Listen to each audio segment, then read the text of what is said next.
Okay, the excitement continues. We've gone through infrastructures, geospatial web. We've gone through the evolution of path integration sciences, the transformation we'll see with augmented reality, and customizing artificial neural networking space, meaning custom backpropagation through augmented reality using synthetic memory and our own memory as a kind of process for calibrating, adjusting signal weights. Now let's take that adjustment of signal weights and go all the nth way. Now for those of you who understood that, all the nth way, the iterated set. Now let's break this down. Let's go. We have the fundamental principles for artificial neural networking. We have the fundamental principles. So now let's calculate in front of us with predictive computing the nodes in a path, the tags in a path. And let's calculate the feed-forward neural networking principle as we look at calibrating predictive analytical. So we have X amount of predictions in a path now. Since we know the path, we know the event. So now that we know an event, now that we know a path, we can start to include something for our path integration in neurocybernetics. Now, adding neurocybernetics into this next layer will give us the ability to adjust signal weights based on predictive input of timing synapses so that we can take one course of a dialogue of input from sight and sound that is adjustable, and we can adjust that across the path of feedback.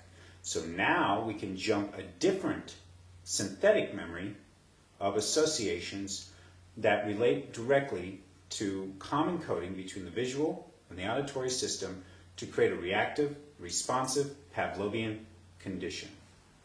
So now we're going to use a sense line. We're going to say on this line, this is the way the human body interprets the input. This is the stimulus response.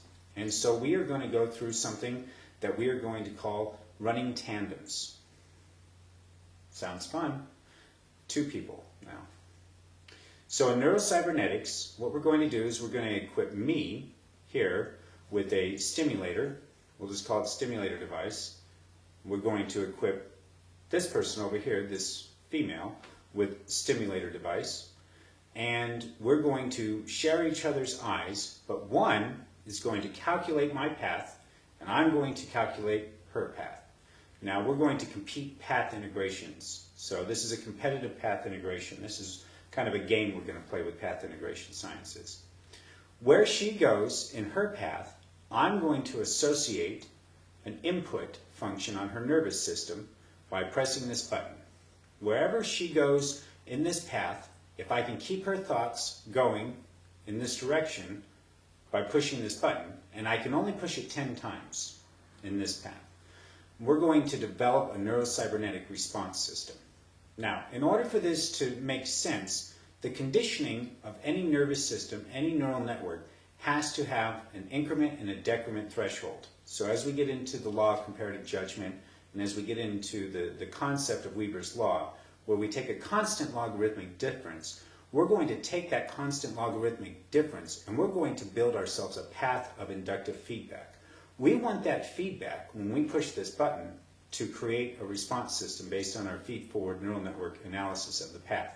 At this point, turn here. Look here, think A. Sound A, look B. Sound A, look B. Sound A, look B. Now, once we get to this conditioning, we're going to be able to get this other person, over a long enough period of time of training, to turn with sound.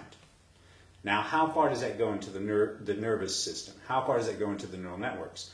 Well, with augmented reality and neurocybernetics, considering there's no such thing, I guess we don't have really a baseline to assume this by.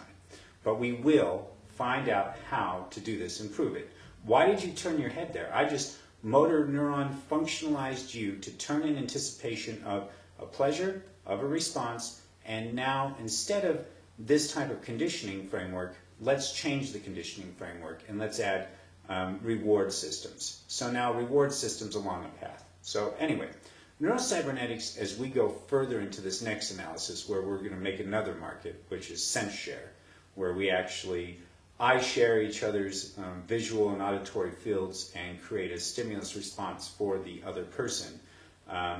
which is an interesting market in and of itself, probably will be mitigated over to pleasure industries, and probably be some money made on it, but I don't imagine be much more than some weird kinky thing, but that's not really why we're looking at it. We're looking at conditioning an actual nervous system, an artificial neural network based on adjustments of weights, feedback control, and a principle in that feedback control that is based on interacting sight and sound to create a nervous system response on a reward scheme based on a neural network analysis of the forward path. So now we have a hypothetical path, we have a known path. Anytime there is a known path, now this should be very interesting for everyone to understand. In your life, when you type something in the internet, in your life, when you place where you're going, what you're doing, what you're thinking, Google now knows your path. And by this technology, by this idea, if there was a way to influence your thoughts, your sight, or your sound in any way, shape, or form over a long enough period of time, they would be able to influence you. Influence your behavior, influence your decisions, influence everything you do in your life, because they know where you're going, and that path, that integration path, that function of where you're going, the input into your brain, the thing you will see, the thing you will hear, those are the types of ideas that neurocybernetics is going to bring about with feed-forward neural networking and path integration. So anyway, we're going to get into this a little bit further as we go through the scenario and use the M100 and look at it in that context.